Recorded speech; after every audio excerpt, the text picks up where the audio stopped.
아까 이제 혹시 영농을 하고 계시는 분도 계십니까? 거의 다 하고 있지. 아, 다 하고 계시면은 주로 상산산도 하시라고 그러고 그러니까 다 크게 해요. 지금 저기도 호두도 하고 뭐도 하고 다 해. 영농을 그중에서- 하시면은 그전에 우리가 많은 비료들 써 오셨잖아요. 그 비료를 많이 썼는데 이게 천연 자연적인 조건하고 영농하는 거하고는 완전히 차이가 있잖아요. 정찰 농업을 하면서 수입하는 농법들 해왔는데 수찰 농업을 하는 쪽으로 인해서 영양이 충분히 보충될 수 있는 것들이 기존의 농화학 개념하고 달리 생명 과학이 접목이 돼갖고 생물성을 가지고서 하는 신기술이 나와 있어요. 그게 이제 얼라이브하게 녹아져 있는데 아까 왕대방 얘기하시고 하시면 일반 유기질 비료가 있고요. 예전에 화학비료를 많이 익숙히 써왔다고 하면은 유기질 비료가 그 다음에 이어왔다고 하면은 여기에 이제 미생물이라고 하는 것들이 접목이 되는데 미생물도 종류가 많거든요. 지금 미생물 때문에 우리가 고생하고 있는 코로나도 마찬가지 바이러스지만은 그 미생물이 크게는 이제 뭐 세균류 일반적으로 박테리아고 하는 것들이 많이 범용적으로 쓰이는 것들이 있고 바이러스가 있고 그 중에 균주라고 하는 것들이 있어요. 이게 뭐냐면 버섯하고 곰팡이하고 효모예요. 그 효모가 이 안에 제품에 들어가 있기 때문에 일반적으로 쓰는 유기질 비료하고 많이 다른 거고요. 그래서 이게 지금 사냥사전에 처음 접목되는 게 아니고 10년 한 20년 가까이 영농에 많이 접목이 되어 왔었어요. 그걸 이제 우리 회장님하고 일찍이 이제 연대가 돼 있었지만은 사냥산산 쪽에 접목을 못 하다가 일반 영농에 많이 알려져 있는 것들을 하면 좋겠다고 해서 이렇게 소개를 올리게 됐고요. 이걸 사용하게 되면은 사용하기 전에 좀 뭐 기술적인 건 설명을 드리겠지만은 이 미생물이 기존의 토양 속에 이렇게 충분하게 미생물이 있는 것들에서 영양을 작물 재배했을 때가 뭐 산삼이라고 산삼을 이렇게 얘기하시지만 조금 전에 회장님께서 얘기하셨듯이 이때는 기르는 쪽에서는 어떤 영양이 충분한 조건을 가지게 되면 월등히 생산성이 좋아진다는 얘기죠. 그 기술이 이 안에 들어있었기 때문에 다른 어떤 그 일반 영농 쪽에서는 굉장히 곽강을 받고 있고 이거는 굉장히 고가의 제품이고 고기능성을 갖고 있다고 이렇게 알려져 있습니다. 조금 더 설명을 드리면 이 안에 들어가 있는 효모가 한 6종류에 들어가 있습니다. 대기 중에 질소가 78%에 있음에도 불구하고 질소비를 주는 농법들이 이런 자연 조건에서는 없어도 이렇게 잘 쓰고 있는 것들이 많이 PPR되기 때문에 여기에 이제 질소를 보정하는 균이 있고요. 그 다음에 불용화되는 인산화와 가리 이런 세기들을 많이 주는 것들이 바로 가용을 못합니다. 유기물을 무기화시켜주는 그런 미생물도 있고요. 우리가 어렸을 때 먹던 몸기소처럼 효소를 만들어주는 에너지를 만들어주는 뭐 6종류가 들어가서 각각의 기능을 해서 식물하고 미생물하고 이런 자연 조건처럼 가장 근접하게 해서 영향을 주고받는 그런 메커니즘이 첨단 과학이 있습니다. 그 과학을 접목시켜 놓은 것들이 이 얼라이브라는 비료가 우스개 보이지만 저게 10배 이상의 값어치를 할 수 있는 그런 고귀한 게 들어가 있어서 꼭 사냥선사님도 접목하셔갖고 기존에 다 쓰지 말고 처리하고 안 하고 비교를 하셔갖고 자기 걸로 가져가게 되면 내내 저 자재를 놓을 수가 없을 정도로 자신감이 생기고 신뢰가 하게 되면 영농을 또 우리는 사냥선삼의 획기적인 결과를 가져올 수 있지 않을까 그런 기대를 합니다. 그래서 이제 이번에 이거 작업하면서 저 맨 끝 부족은 그냥 아무것도 시기 안 하고 그냥 정리만 해서 씨앗을 파종한 거고요. 두 번째하고 이쪽까지가 그 얼라이브만 집어넣고 나서 씨앗 파종하려고 하고요. 그 다음에 이제 오늘 여기하고 요 세 개 보이는 거 있잖아요. 요 부분은 씨앗을 안 넣었어요, 아직. 그러니까 우리가 같이 넣으면서, 얼라이브도 넣으면서 하고, 또 저쪽 구간은 여기 흑은모라고 내가 쓴 책에 있어요. 흑은모도 저건 오래된 갈대가 썩어서 발효돼서 자연적인 거거든요. 그래서 저 부분도 좀 적용을 해보고, 그러면 아무것도 안 한 곳에서 씨앗만 파종한 거, 그 다음에 얼라이브를 처리한 곳, 그 다음에 흑은모 넣고 얼라이브까지 처리한 거, 요거 세 가지를 비교할 거예요. 그래서 이제 실제로 이제 한번 체크를 해본 다음에 이제 이것을 우리가 얼마나 좋다는 것도 느끼기도 하고 이렇게 하려고 합니다. 그래서 그 얼라이브가 특히 중요한데 얼라이브는 일반 저거하고는 어떻게 차이가 있을까요? 아까 얘기 드렸듯이 일반 화학 비료는 성분만 위주로 되어 있는 거고요.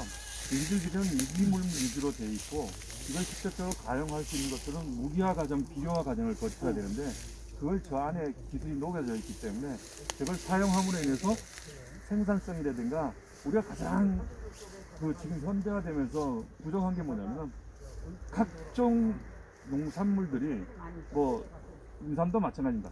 영양 밸런스가 깨져 있다는 겁니다. 영양이 인위적으로 주기 때문에.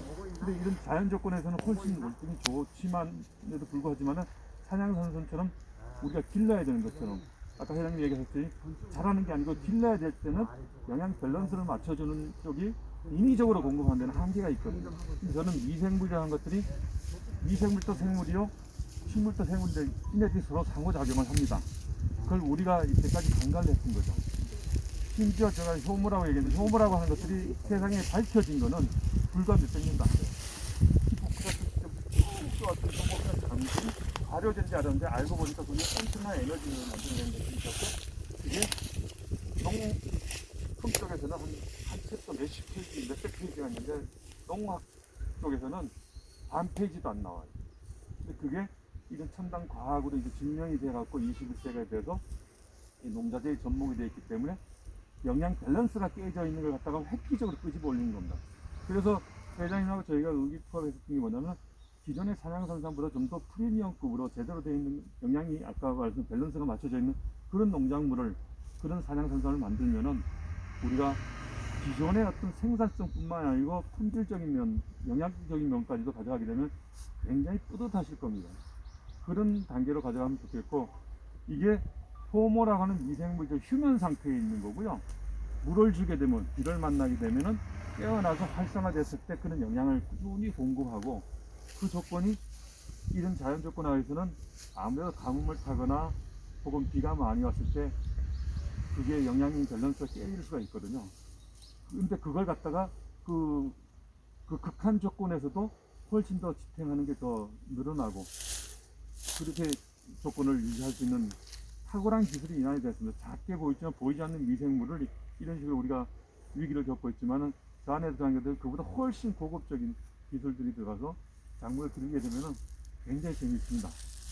일반적으로 한번 이제 이제 비료 같은 것을 잘못 쓰게 되면은 이게 잘못 만들어진 비료들이 너무 많아가지고 전번에 한번 강연에서 들어보니까 90% 이상이 이게 오히려 잘못된 거, 싼 비료 뭐 이런 것들 있잖아요. 그런 것들이 너무 많아서 쓰기가 굉장히 조심스러운데 얼라이브 같은 경우는 전혀 이제 우리가 원래 기본적으로 산양산삼이 친환경적으로 해야 되잖아요. 무농약이면서 유기재배식으로 가는 것이 맞는데 이것이 딱 그게 컨셉에 맞아요.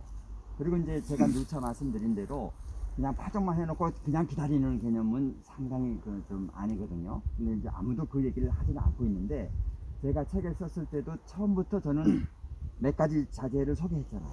그러니까 자재를 소개한 것은 제가 유일하게 소개한 거고 그 중에서 찾은 것이 얼라이브다. 아주 친환경적이고 자연적이다.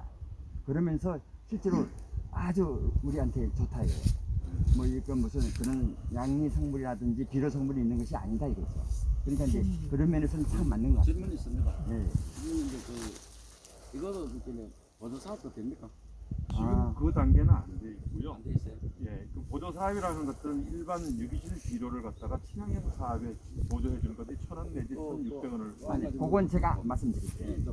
보조 사업이 되는데 본인이 각 임업인이나 농가가 유기재배 인증을 받으면 돼. 저는 받았거든. 10년 전부터, 15년 전부터 유기재배 인증을 받았어. 저 같은 인증받은 임업인이나 농업인은 보조 사업이 돼요. 그 한 절반 정도가 보조가 돼요. 그러니까 인증이 지금 나머지 분들은 안 돼 있는 것 같은데 안 돼 있는 분은 안 돼요. 친환경 인증서가 있어야 돼. 그러면 안 되는가? 안 돼. 그러니까 이제 지금부터 그걸 만드셔야 돼. 예, 그 메커니즘에 대해서 우리 연구소장이 뭐 연구를 오래 하고 학교에 있기 때문에 설명을 드리는데 그 전에 제가 다시 한번 말씀을 드리면은 지금 이런 이제 대농 광작을 하시는 분들의 그 뭐랄까 조금 좀 심하게 하면 시대적인 착오인데 저기 여기보다 이 산에서 하는 것보다 호남 평야 같은 데 가면 광작을 해요. 대농입니다.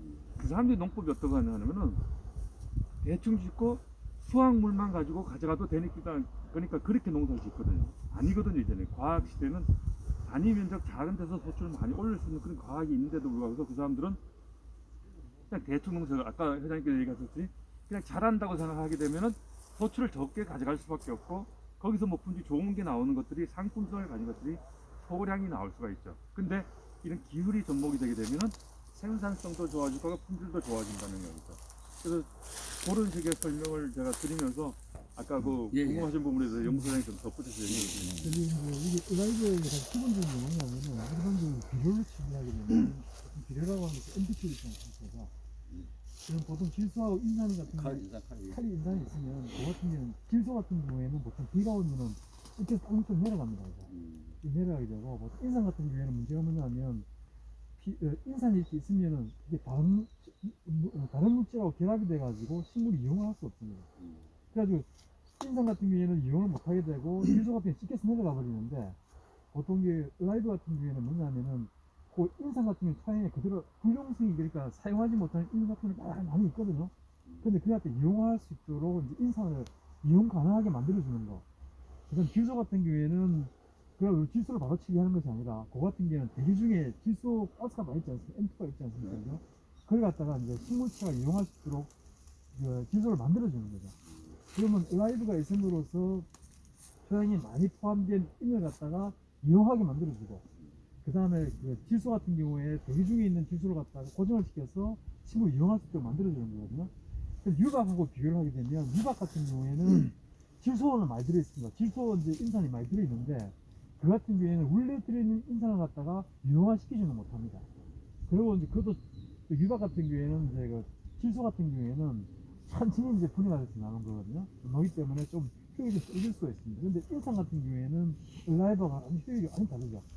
실제적으로는 라이브 같은 경우에는 NPK라든지 미네랄이라든지 모든 것들가 이용을 할 수 있도록 만들어주는 거고 보통 무기질 비료라고 하는 것은 좀 흡수가 좀 늦는 그런 상태가 있는 거죠. 그래서 일률적으로 한번 튀기려고 하면 보통 그 라이브 비료 같은 경우에는 지속적으로 한 6개월 정도 계속 이렇게 효과가 지속이 됩니다. 그러다가 이제 그 미생물의 생태계나 이런 것 때문에 좀 이렇게 좀 드문드문하게 좀 이렇게 그 미생물이 잘 파악 안 되기 때문에 한번 더 진료해 주시고. 지금 궁금한 게 이걸 한번 이번에는 이제 할 거잖아요. 하고 나서 또 되는데 그럼 언제 한 번 더 하느냐 그 시기가 언제 하는 보통 이제 그게 한해 시간적으로 보면은 보통 한 6개월마다 한 번씩 처리하는 게 좋습니다. 그러면 이미 이제 씨앗 다 파종해서 있었으면 내년 7, 8월 달에는 이미 자라고 있잖아요. 예. 그러면 그 위에다 뿌려주지. 예, 그걸 뿌리고 그다음에 그걸 토양을 조금- 덮어주시면 됩니다. 예. 그다음에 습기가 되면 좀 많습니다. 그러면은 이미 자라고 있기 때문에 안 되기 때문에 천상 우리 산양산성 같은 경우는 한 10월이나 11월 달 일이 졌을 때 그때 해야 돼. 그때 근처에 이렇게 해가지고 이렇게 되시면 되죠. 약간. 예. 많이 앉아도 되잖아. 그러니까 그때는 살짝 해야지. 뿌리에 그것이 이제 이렇게 접목이 가능할 수 있도록 준비해 주시면 돼요. 그거하고 저 한 가지 있는데 예. 일반 유박하고 예. 그 온라인부 유박하고 예. 어떤 차이점 원료에서 어떤 차이점 유박은 실제적으로 그 조합이 좀 달라서 그렇지 이건 유사합니다. 근데 뭘 갖게 되냐면 일반 유박이라고 하면서 유박 자체를 갖다가 식물 영양분으로 사용을 하시는 거잖아요. 그죠? 근데 우리 같은 경우에는 그 갖다가 식물의 영양분이라기보다는 미생물의 영양분으로 생각을 하면서 처리하는 것이 좀 다릅니다. 그 이거 뭐 이렇게 아주까리 잠깐만 아주까리 원료가 60%인가 뭐 이렇던데 예. 아주까리 같은 것도 좋은 영양분이긴 하지만 그게 좀 독성이 있다 그래가지고 이제 못 쓰게 되는 거거든요. 그 개들이 먹고 이렇게 하니까 독성이 생기니까 그렇게 얘기를 하는데 실제적으로 식물한테 처리하면 문제가 없습니다. 근데 그 아주까리 유발을 넣지 않습니다. 일반 유기질 비료 유박이라고 하는 것들은 말 그대로 식물 찌꺼기를 가지고 박이라고 붙여놓은 거잖아요. 네. 아주까리 박은 기름을 짜고 난 찌꺼기를 가지고서 아주까리 박을 하고 있고 유박에 보편적으로 아주까리 박을 거의 많이 써요. 가장 쉽게 구할 수 있고 많이. 근데 수입이죠. 우리나라에는 많이 안 나니까. 그걸로 많이 통용돼 왔죠. 그다음 세종박, 뭐 대두박, 미강도 박이라 그래갖고 그런 것들이 같이 원료만 조합해 놓은 게 유박으로 되어 있는 거고요. 거기다 미생물이 접목이 돼서 미생물이 식물하고 이거는 단순히 식물의 먹이로서 이렇게 주는데 이게 미생물이 분해하지 않으면 의미가 없거든요. 일부 영양분 수용성이 조금 있는 것들을 가용을 하고 근데 여기 미생물이 아까 기능성을 갖고 있는 효모가 같이 접목이 되어 있기 때문에 이 또한 미생물의 먹이거든요. 이걸 분해를 해서 작물이 먹게끔 해주는 기능이 있기 때문에 그걸 이제 스마트 릴리스 메커니즘으로 해서 스마트폰처럼 그런 기능을 갖고 있는 과학이 21세기에 나온 거예요.